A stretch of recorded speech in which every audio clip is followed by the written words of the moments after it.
로 신앙을 고백합니다. 나는 전능하신 아버지 하나님, 천지의 창조주를 믿습니다. 나는 그의 유일하신 아들, 우리 주 예수 그리스도를 믿습니다. 그는 성령으로 잉태되어 동정녀 마리아에게서 나시고 본디오 빌라도에게 고난을 받아 십자가에 못 박혀 죽으시고 장사된 지 사흘 만에 죽은 자 가운데서 다시 살아나셨으며 하늘에 오르시어 전능하신 아버지 하나님 우편에 앉아 계시다가 거기로부터 살아있는 자와 죽은 자를 심판하러 오십니다. 나는 성령을 믿으며 거룩한 공교회와 성도의 교제와 죄를 용서받는 것과 몸의 부활과 영생을 믿습니다. 하나님께서 오늘 우리에게 주신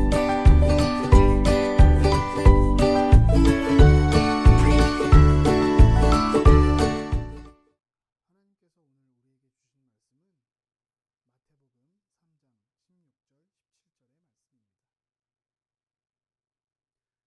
예수께서 세례를 받고 물에서 올라오시는 순간 하늘이 열리고 하나님의 영이 비둘기같이 내려와 그분 위에 머무는 것을 보셨다.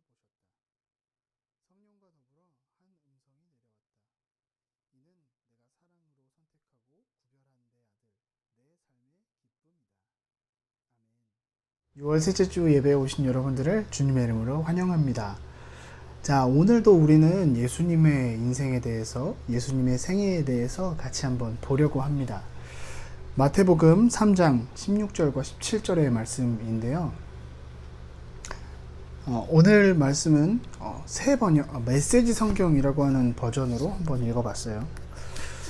이 성경에서는 조금 더 우리가 원래 보던 성경책보다 조금 더 쉽게 설명해 놓은 책입니다. 그래서 여러분들도 조금 이해하기 쉬울 거라고 생각이 듭니다. 자, 오늘 같이 읽었던 이 말씀에서는 예수님이 세례 요한이라고 하는 선지자한테 세례를 받는 장면을 기록하고 있습니다. 예수님은 원래 하나님이시니까, 신이니까 세례 받을 필요가 없어요. 그런데 하나님은 세례 요한을 통해서 그 당시에 존경받고 있었고 이름이 높았던 세례 요한을 통해서 하나님의 뜻을, 또 하나님의 영을 전달하기를 원하셨습니다. 그래서 세례 요한에게 세례를 받게 되었지요. 그래서 세례 요한도 원래 그냥 인간이잖아요. 인간이에요. 그래서 13절과 14절의 말씀에 기록된 걸 보면 예수님이 세례 요한 앞에 딱 나타나시자마자 세례 요한이 그렇게 이야기합니다. 세례를 받을 사람은 당신이 아니라 접니다. 제가 당신에게 세례를 받아야 합니다. 라고 이야기할 정도로 예수님이 신이고 세례 요한은 사람이라는 것을 세례 요한조차도 이미 알고 있었던 상황이에요. 그런데 예수님이 나오신 거죠. 그리고 나서 예수님이 침례 세례를 물에 이렇게 들어갔다가 나오는 그런 세례를 받고 나서 하늘이 열리고 하나님의 영, 성령을 하나님의 영이라고도 이야기합니다. 성령이 비둘기같이 내려와서 예수님 곁에 머무는 것을 보았다고 기록하고 있어요. 그러면서 하나님의 음성이 들려옵니다. 이는 내가 사랑하고 선택하고 구별한 내 아들, 내 삶의 기쁨이다 라고 이야기합니다. 자, 예수님이 세례를 받았어요. 세례를 받았다는 것은 하나님의 영을 받게 되었고, 이제 예수님은 하나님의 영과 함께 동행하면서 그 살아가는 현장에서 찾아가시는 그 현장마다 매 순간순간마다 하나님의 일들을 보이기 시작하실 거예요. 자, 그러면 예수님의 인생에 무엇이 바뀌었을까?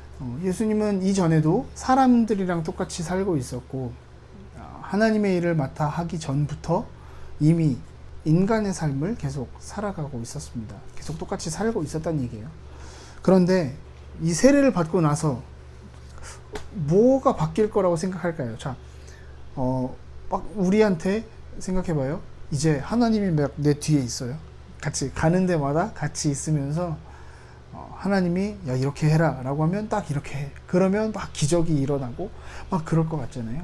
우리가 읽었던 말씀 다음 4장 1절을 보면은요, 예수님이 바로 마귀가 기다리고 있는 광야로 나아가십니다.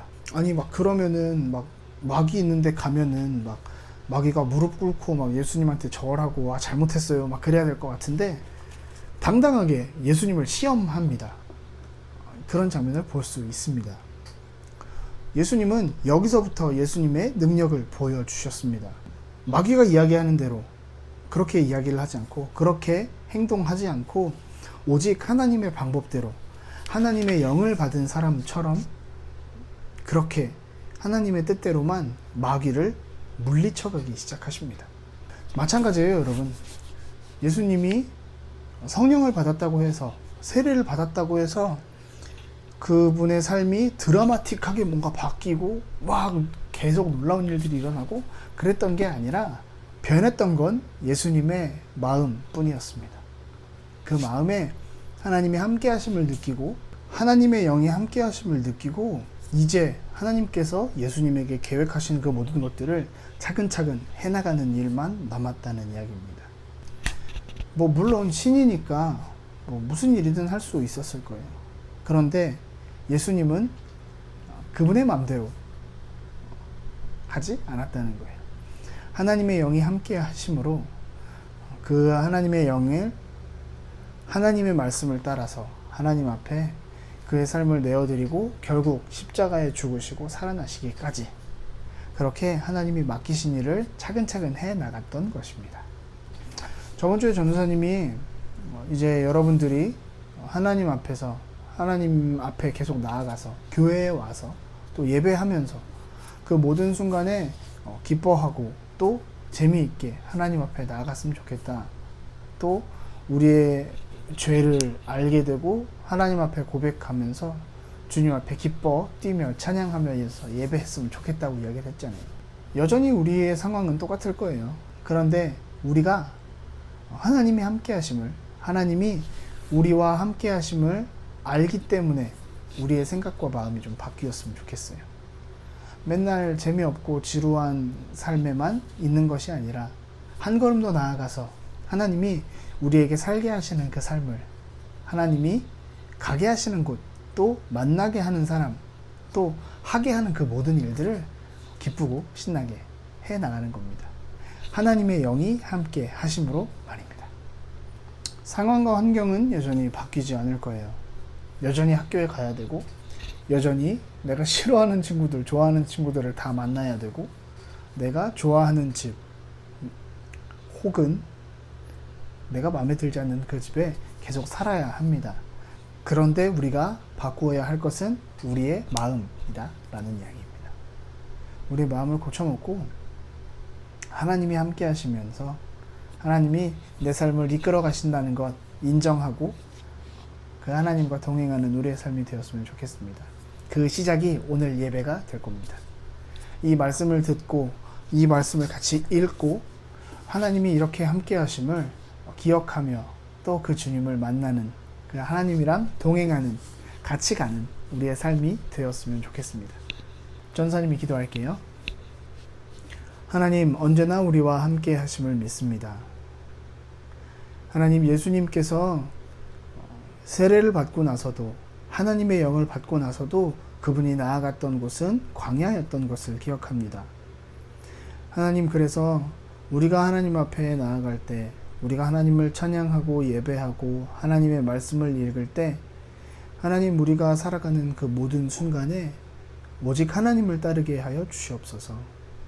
하나님이 내게 말씀하시고 알게 하시는 그것을 붙잡아서 오직 하나님의 마음을 알아가며 그 주님 앞에 내 삶을 내어드릴 수 있도록, 나와 함께 하시는 그 하나님 앞에 내 삶을 맡겨드릴 수 있도록 주님 그렇게 함께 해 주시옵소서.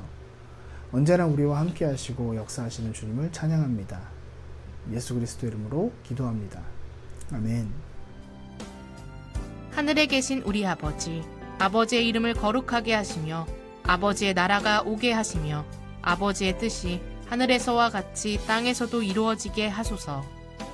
오늘 우리에게 일용할 양식을 주시고 우리가 우리에게 잘못한 사람을 용서하여 준 것 같이 우리 죄를 용서하여 주시고 우리를 시험에 빠지지 않게 하시고 악에서 구하소서. 나라와 권능과 영광이 영원히 아버지의 것입니다.